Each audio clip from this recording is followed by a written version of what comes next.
Hey there, Money Masters. Good to see you all this day. I hope that you guys have had an amazing week. I'm here with yet another episode of The Wealth Seed. This is episode 13. In fact, my name is Lexi Johnson. I am an international speaker, financial coach. And listen, I'm here today to talk with you about another crazy money story because we've got our crazy money stories, right? But then today's topic is about the collision of two economic trends, the collision of two economic trends, and how do we prepare? And so I'm excited to talk with you about that today. And of course, if you're watching, whether you're watching live or whether you're watching a replay, let me know who you are and where you are watching from. I should be able, I believe, if you are in, whether you're on YouTube or whether you're in my private Facebook group, I should be able to see your comments. So make sure that you engage with this stream. Okay. Now, give me just a second. I am going to pull up the stream in my Facebook group just in case I'm not able to see the comments there. So give me just a second because y'all know I do not know how to multitask. I am not a multitasker. All right. I've got it pulled up. And just in case we have any comments there, if I can't see it there, I'll see it on my phone. All right. So again, hope you guys have had a great week. Let's get to it. Okay. So this week's crazy money story was inspired by a client of mine who just started working for some very rich people, right? And so I found on the internet some stories, some confessions, if you will, for people who have worked for rich people. Because how many of you know, anytime you get to, work, and not just with rich people, right? Work inside of someone's home, you will learn some things about them, right? Or you will see some things about them, right? So this particular story, I was just like, wow, okay, things rich people do. I mean, really wealthy people, okay, really wealthy people. So anyway, here is the story. A person writes, my dad works in shipping and has a lot of friends who have worked on super yachts. In the 90s, one of his mates got a call to bring the yacht of a particular Australian media tycoon billionaire. Okay. And then it said not that one because I guess there is a popular one, but they weren't talking about that person. They were talking about somebody else. So anyway, they got a call to bring the yacht from Sydney to New York. Okay. Now they had instructions to anchor it, okay, at a particular bay at a certain time. Okay. And then they were to set it up it should have been set up. It was going to be set up prior to it being anchored, right? With a lunch spread for 50 people. Okay. So they got there, they set up the food, and guess what? The guy never showed up. Okay. Never showed up. So what happened was the guy was having what they called a rich dude party in a building that was overlooking the harbor, right? And it seemed like he just wanted to be able to point down and say, hey, that's my yacht, right? They said that he wanted the lunch in case he decided to take his rich friends down to his yacht, but he just didn't feel like it that day. So all the food got wasted, and they sailed back to Australia without even seeing this, media tycoon billionaire. Isn't that crazy? I mean,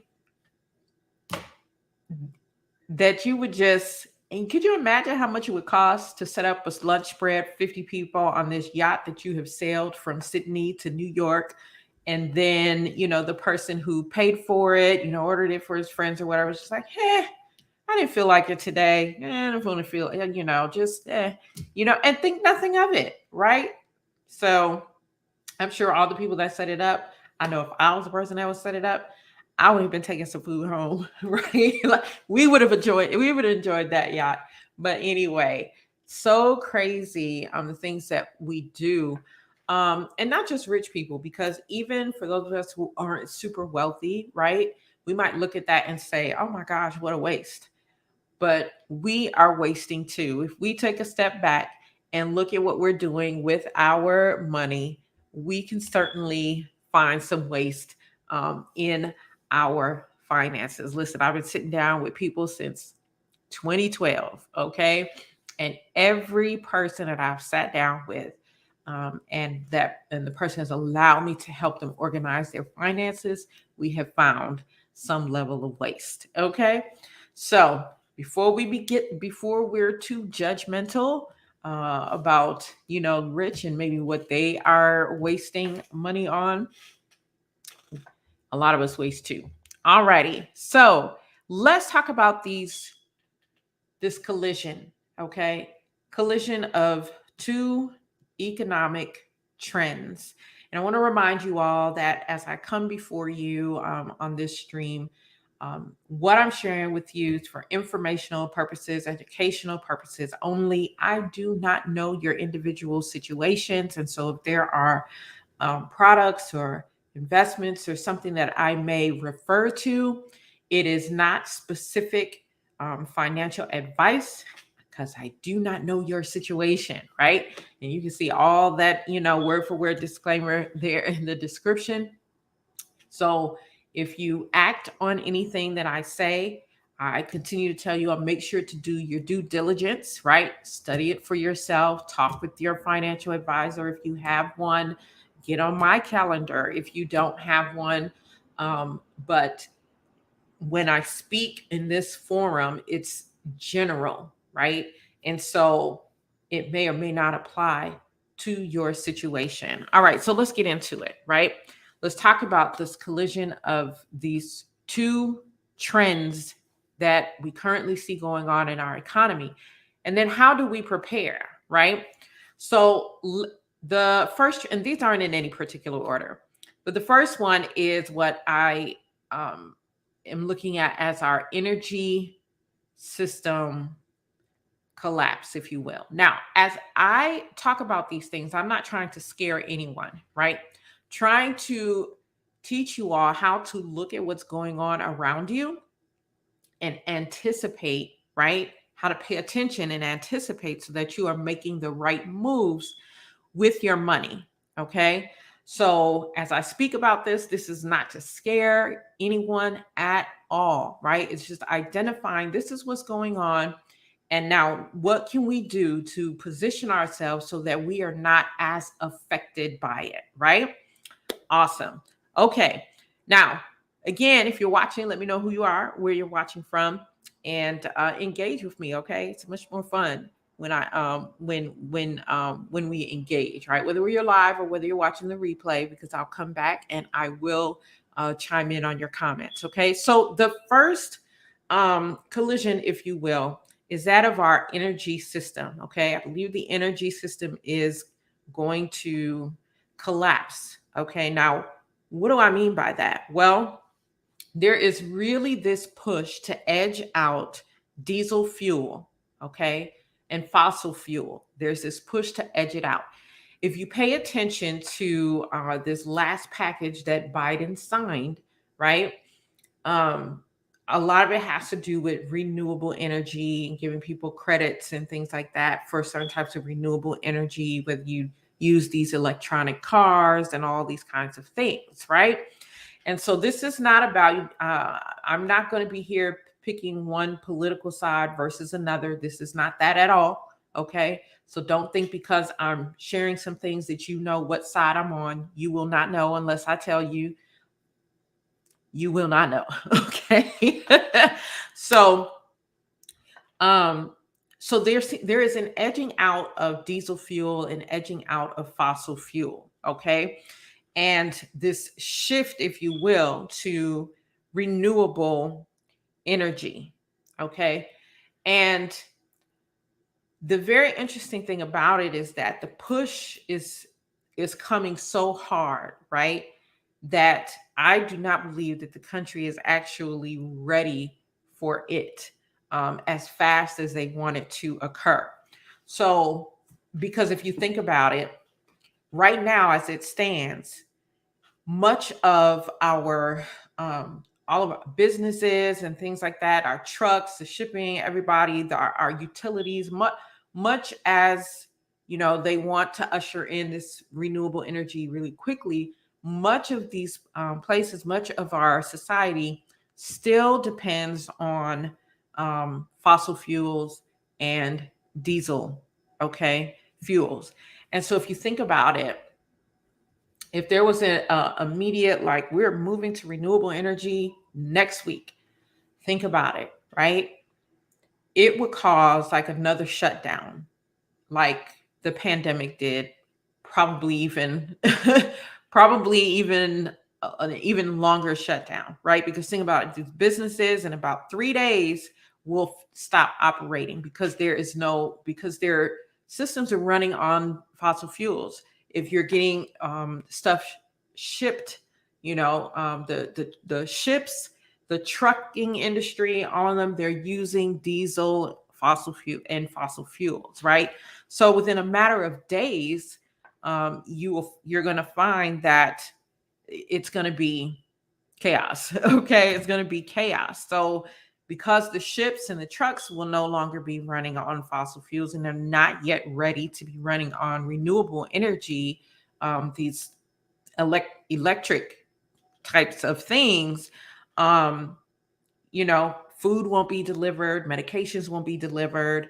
So many things, right, will not be delivered.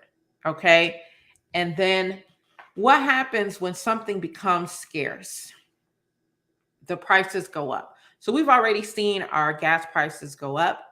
um, I don't think that that's the end of it, even though people think it's kind of leveled out right now. I don't think that that is the end of it. I'm not saying we're going to see a hike in prices like tomorrow, but this is not going to be the end of the hikes, right? Because at the more they push people away from diesel fuel and fossil fuel, the more those prices are going to go up. It's a supply demand thing, right? So if you just go back to your high school economics class, it's very basic supply and demand type of thing. We are seeing in the news crazy stuff happening, like in Indiana. 100 gallons of diesel fuel was stolen, right, from a tractor trailer. Why are people stealing it? Because it is becoming scarce. It's becoming scarce. Okay. If you follow the politics, again, like I said, I'm not on one side or the other. I am just watching so that I can figure out, okay, what do I need to be doing with my money, right? So, but if you're watching what's going on, when Biden came into office, he canceled the Keystone Pipeline. There's just all kinds of things, exporting the oil out of the country versus using it here in the country. We've got to pay attention to these things, right? Like, we will say, hey, why are we exporting it? We need to be using it, blah, blah, blah. But that's as far as we will go, right? We don't really sit on that and think about it and think how it's going to be affecting us in the I say the near future. But when I say near future, I'm not always talking about tomorrow, right? So just know, we are being ushered out of this fossil fuel. We're being ushered out of diesel, and we're being ushered into this renewable energy, whether the country is really ready for it or not. In fact, if you study, what you'll find out is that wind and solar right now is about 12% of the grid, just 12%. Okay. So if they, are trying to move too fast, it's wind and solar are only 12%. There's going to be some chaos. There's going to be a collapse, right? And people are, that are experts, sort of study this kind of thing, are predicting that and by 2050, it's still only going to be, wind and solar are still only going to be 38% of the grid. Okay.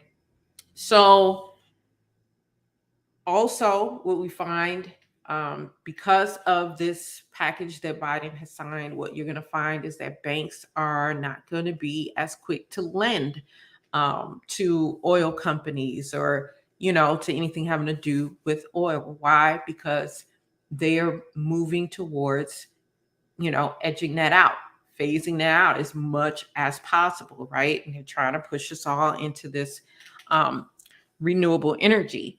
And as I was studying, looking at this thing and studying this thing, one of the things that I found out was there used to be 27 oil refineries in America.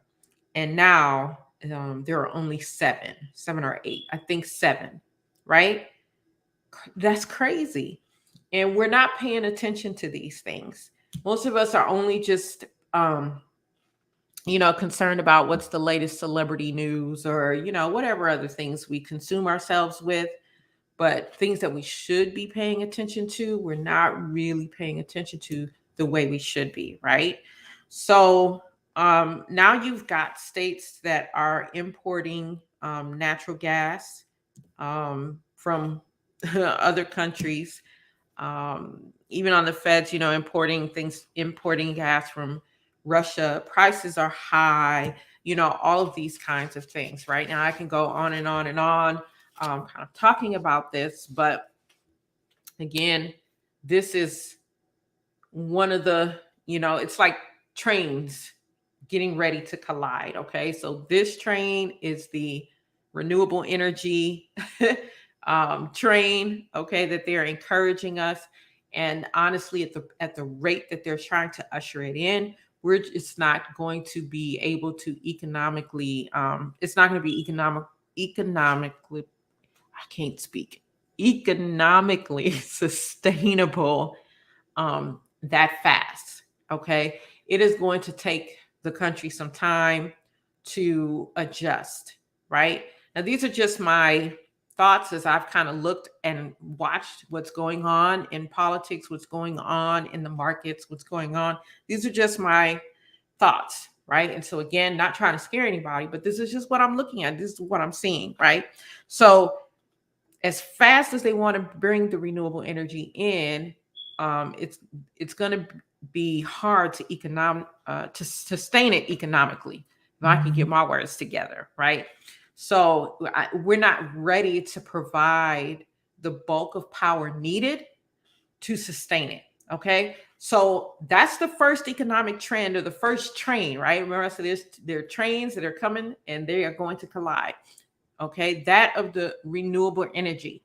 While it sounds good and it sounds like it's going to, be healthier, or, whatever the perks and pluses of it are, we're not really thinking about how fast they're ushering this in, and the fact that we don't have enough right now to cover the bulk of power needed in the US to sustain it.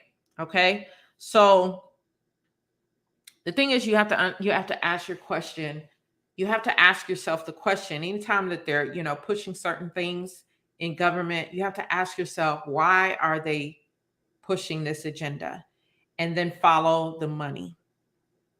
Can I tell you, all of it, most of it, if not all of it, has to do with money. At some point in time, it has to do with money, right? So now, what is the second economic trend?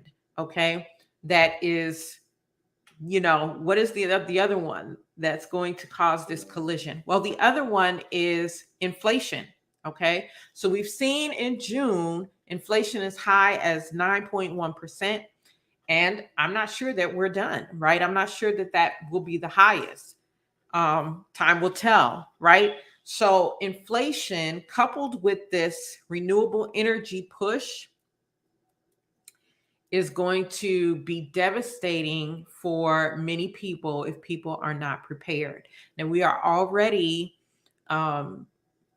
being affected by inflation, right? We have seen our um, gas prices rise, food prices rise. Heck, just to go out and have fun, things are costing more, right?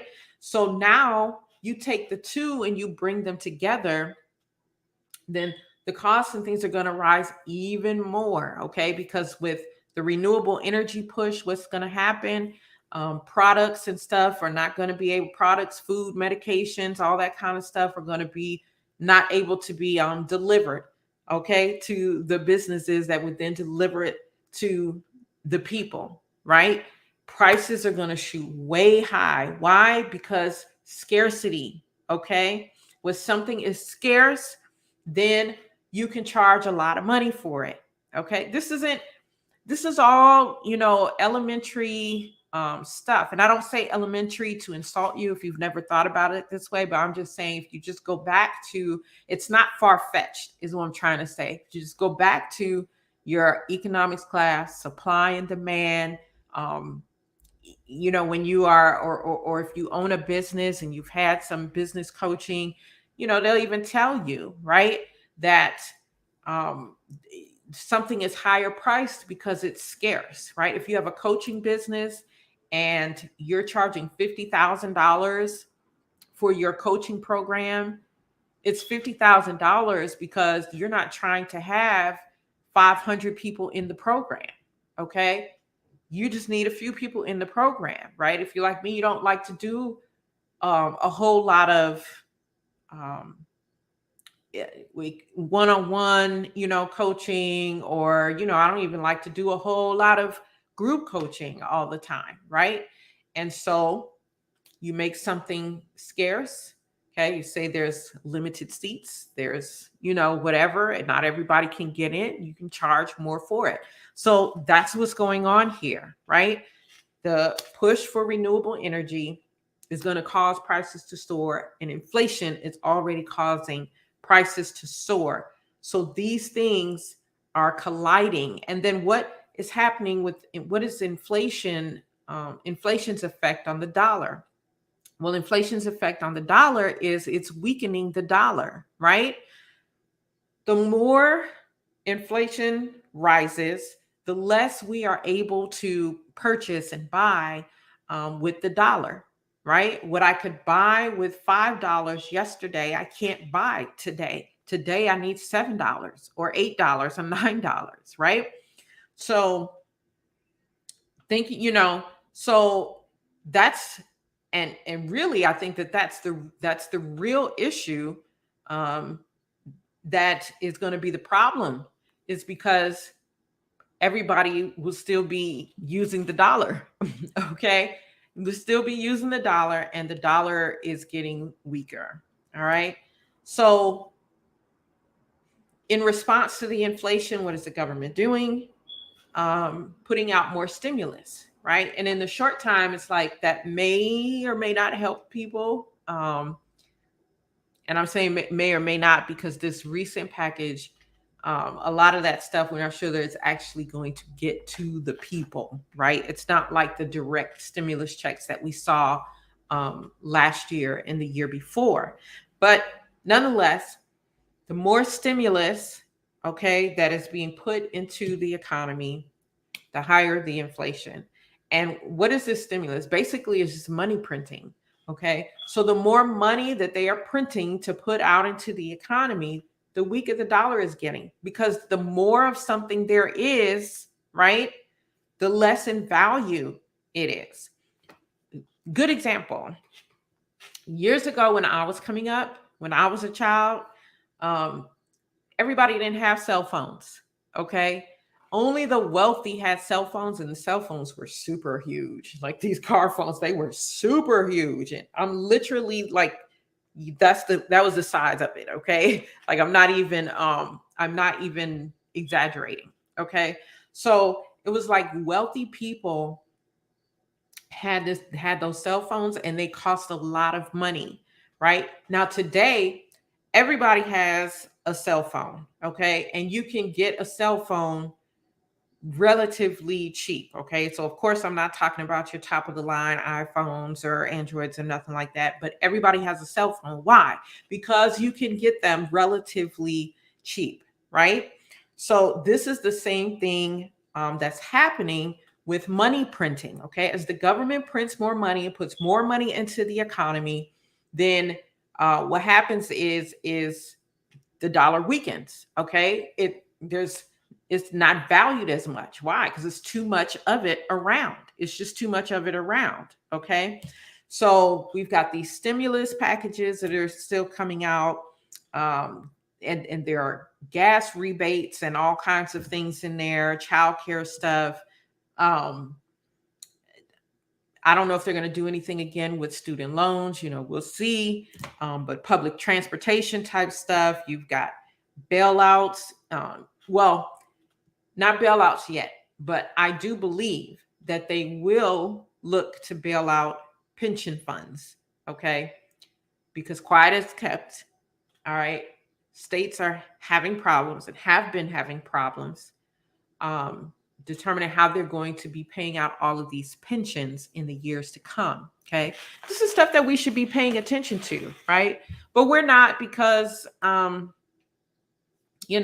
whatever. We're not. We're just, we're consumed with other things. So we're not paying attention to these type things.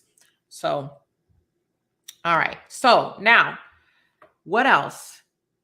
What else can I say about this? That's the main thing, right? The more, and then the more handouts that we get from the government, the more control the government will have. Okay. Now, I don't know where you are. I don't care where you are, on one side or another, where you feel like the government should have more control or you don't feel like the government should have any control. That's not what I'm here debating. I'm just speaking what is, right? The more that the government puts out these stimulus, does things to help the people, the more control the government has. Okay. Right now, the government has 22% share of the economy. Okay. And it's moving up to, 30% share of the economy. Okay. So more government pushes the people more into debt. Okay. And this is why I'm saying, there's this collision that's about to happen. So we need to be paying attention. So what do we need to be doing with our money? Okay. There's a whole lot more I can say about that, but you guys are probably like, right? What do we need to do? What do we need to do with our money? Okay. What are some things that we can do to hedge or to protect us from this collision of inflation and renewable energy, right? Well, you want to make sure, number one, that you're not looking to get advice from your broke uncle, okay, in his investments that aren't going anywhere, right? Because he's trying to do it all, on his own. He don't know too much, right? Talks a good game, but don't know too much, right? You want to make sure that you're getting some sound advice that is specific to your situation. Okay, so make sure that you're speaking with a financial advisor. Hey, you don't have one, get on my calendar. Okay, you want to speak, and you want to make sure that your financial coach or advisor or consultant or whomever you're talking to, you want to make sure that they're paying attention to these things too. Okay, because just because they have the licenses and all that stuff and they work in the field don't necessarily mean that they're paying attention to all of the things that are going on, right? They may just be like, just more equities, stay invested in the market, which is nothing wrong with that, right? Buy low, stay. It's a great time for buying, but what else can you be doing? Because we don't put all of our eggs in one basket, right? So be mindful who you're getting advice from. Follow the money, okay? Follow the money. Pay attention to what's going on. Ask yourself the question, why are they, signing these packages? Why are these policies being put in place? What is really going on? Okay? Because they want you to think something on the surface, but I'm telling you, there's almost always something else going on underneath the surface. So follow the money. Another aspect of following the money is, what are wealthy people doing right now? What are people like Warren Buffett doing right now with their money? Okay. And the crazy thing is, by the time we find out what they're doing with their money, it's almost a little late, if not late, right? So, but follow the money. The next thing is, you want to start looking at, okay, what are some investments and things that I can begin to partake in that will hedge against inflation and protect me as these things come to collide and cause prices to go up, cause inflation to go up, cause things to go up, right? How can I make sure that I am not going to lose out because everything I have is dollar bills, right? So, and the dollar is weakening, right? So you want to look at assets, okay, like gold and silver. I talked about this in the last episode, so make sure to go check it out. You want to look at real estate. You want to look at commodities. You want to look at, now I'm going to go back to gold and silver. And again, watch the episode from last week, because I talked about, you don't want to do gold ETFs or gold mutual funds and things like that. You want to do like the gold bars, the silver bars. But also, if you're a person who likes to collect coins or think you might want to get into it, then you might also invest in rare gold coins. And those will really help you to protect yourself from this inflation and these soaring prices that are going on, and that will continue to happen over time, right? So these rare gold coins. So there's two types of gold coins. There is the bullion coins and there is the numismatic coins. So the numismatic coins are the ones that are the rare gold coins. And then they have a hybrid coin, the numismatic and bullion together. And that's also a great investment. But again, do your research, do your due diligence, right? But these are things that you can do, that you can move your dollars into, okay? And these things will be a hedge of protection against inflation, okay? They're going to keep up with inflation, if not do much better than inflation.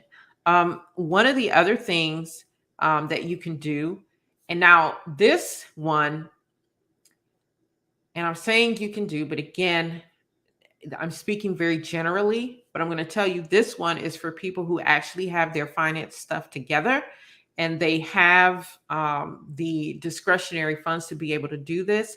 There's something called infinite banking, or becoming your own bank.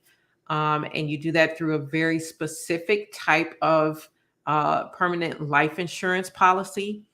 But I will say, if you cannot consistently and for a long period of time devote anywhere from $850 to $1,000 a month to this policy, this is not for you.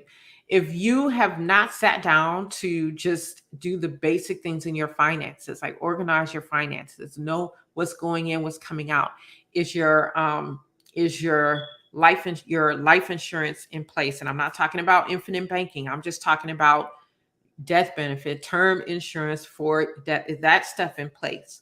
Is your emergency fund in place? Is your retirement in place? And are you contributing to those things consistently and on track to meet your goals? Okay. On track to meet your emergency fund goals, on track to meet your financial independence number for your retirement goals. Okay. If those things are not in place, you cannot be considering any infinite banking right now. Okay. This is not for you. Okay. If those things are not in place, if your finances are in order, your stuff is on track, and you have $850 to $1,000 a month that you can contribute to become your own bank, then this is something that you can also consider to help you beat the times of high inflation, soaring prices, and things of that nature. Okay. And there are some other things that can be done. But again, This is just general information, right? If something is, you want to know something more specific to your situation, again, get with your financial coach, consultant, advisor. You don't have one, certainly inbox me, reach out to me. I'll give you the link to get on my calendar. But we want to be prepared. Okay. I know this is not always the fun stuff to talk about, but we want to be prepared. We want to be paying attention. God wants us to make sure that we are sober and we are, um, vigilant as it relates to these things, because the enemy will have us to be unlearned, confused about these things, caught up in all other kinds of distractions. That's why I don't have time for, being Republican versus Democrat. I don't have time for that kind of stuff, right? Because it's going to distract me from actually doing the things that I need to do to prepare myself, my family, and the future generations from the ups and downs, from the downs times, particularly in our economy, right? And these things are cyclical, right? They're cyclical. Okay. This is not new. We have been ushered into new eras before where we have gone through similar things, right? So I hope that you found this helpful. Hope something here piqued your interest. I hope something here will cause you to go and have a conversation again with your financial coach, advisor, consultant. And like I said, again, if you don't have one, then inbox me. And certainly if you're not in a position where you have done just the foundational stuff, okay, term life insurance, emergency fund, retirement, we really need to talk. Okay, you really need to get on track, okay, so that you can take advantage of some of these other um, types of investing that helps to position you for wealth. All right, so that's all that I have to share with you all today. I also want to remind you that the Wealth Seed 2.0, our live online class, begins Thursday, September 1st. Make sure that you're registered. I'm going to make sure that I put the link in the description. So make sure that you're registered for that course.